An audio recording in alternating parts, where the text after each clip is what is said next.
everyone what we're discussing here and what we're not. I know you hit on it at the beginning, just simple language of this is not the ANC approving this project. I would direct your attention to the introduction to the Historic Design Preservation Guides, the Historic Preservation Guidelines.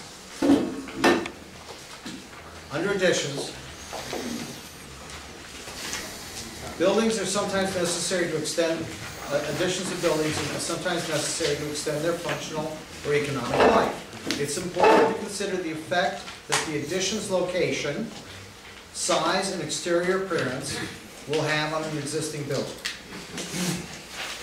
When deciding where to locate an addition, its visibility from the public right-of-way, the importance of the elevation to which it is attached, and the effect it will have on the overall form and character of an historic building should be carefully considered.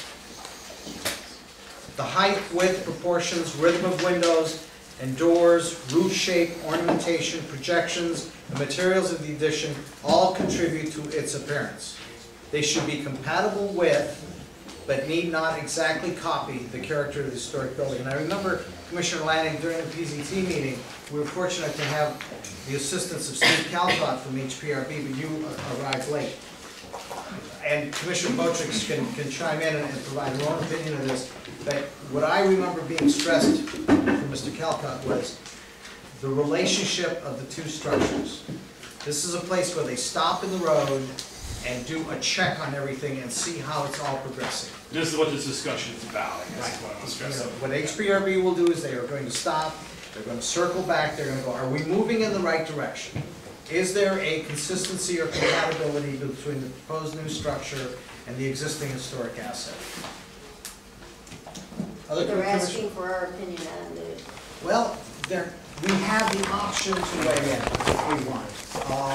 Commissioner And its Boyd. compatibility with the historic structure. I just wanted to know, this document, is this for where? This is from the last, the CT. Oh, okay. And I think this particular, this was blown up on Yeah, the one she of had that your, slide. okay. And, okay, if you could send this to me, I'd like to put it with our other documents up on the website. But We can do that.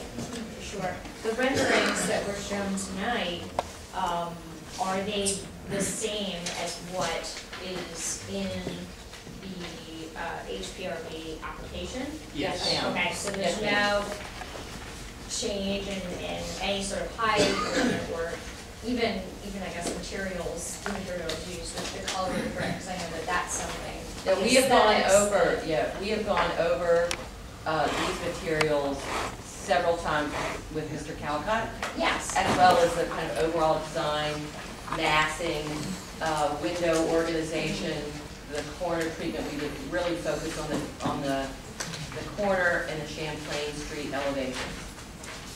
So this is, we just actually met with him this afternoon, so we're in sync with HPRB. Staff. Commissioners, any further questions? We'll do 3-minute intervals. We'd like to hear from the audience. Mary Jane.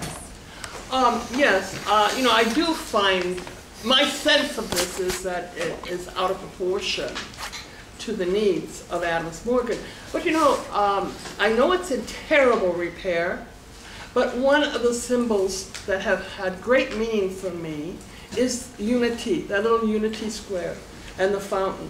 Is that to be preserved in your gigantic plans, or is it to be eliminated? To me, it's a symbol of what Adams Morgan should be. A unity, a multicultural community where all people are welcome. And I'm just, I kind of fond of that place.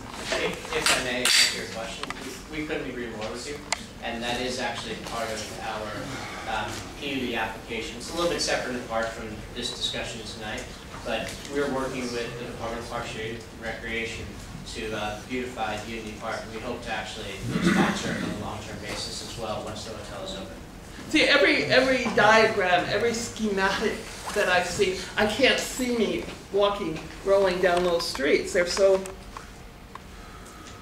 pristine, Give it a couple of I'm sure years. that's temporary. sterile is the word. Give it a weekend. Trust me, there is a generational problem that I have at my office with the computer guys who are of a younger age than me and me, who like things a little Ms. Jaffe? I'd like a point of clarification, and then I'd like to just make a comment. That corner part of the building, how tall is that from the street level? Because that one doesn't appear to be stepped down like the other No. pieces. The corner tower is 90 feet from the curb, the center of the site on Euclid Street. Okay, but do you know how tall it is from Champlain Street, from where it sits at Champlain? I can give you that exact 90 plus dimension. 13, can you pull it up? Well, It's 13 feet at the lowest point. right, I understand that. The difference in the height from Euclid Street at the north corner of the site to the south corner of the site is 13 feet. And then, So in the middle, let's just say it's very close to 90 feet plus 6.5 feet. and then the other question I have, because we're talking about how it fits in terms of the setback on Champlain Street. So where the edge of the church building sits on Champlain Street to the curb, the end of the curb, where does the proposed hotel part of the building, where does that sit in relation to the setback of the church? How much further out does it come into the curb? How many Can we feet look at the, relative to where the church sits?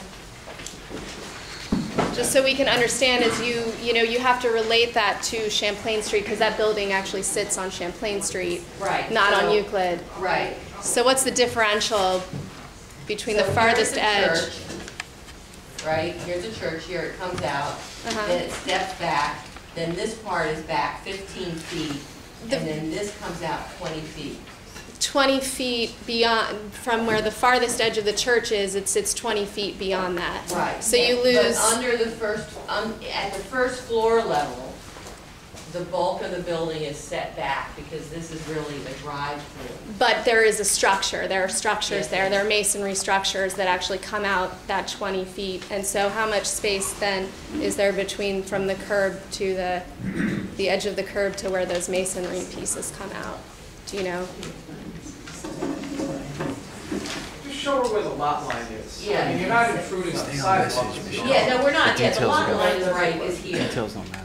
I understand that, but visually, it's a huge, 20 It's not feet is compatible. a lot in terms of the uniformity. It's the same building line as the rest of Champlain Street. It doesn't come Well, out beyond the other buildings in Champlain Street. paper building. Yeah. Just 3.5 times big. And I just want to make my comment, and then I'm done. Thank you for the clarification.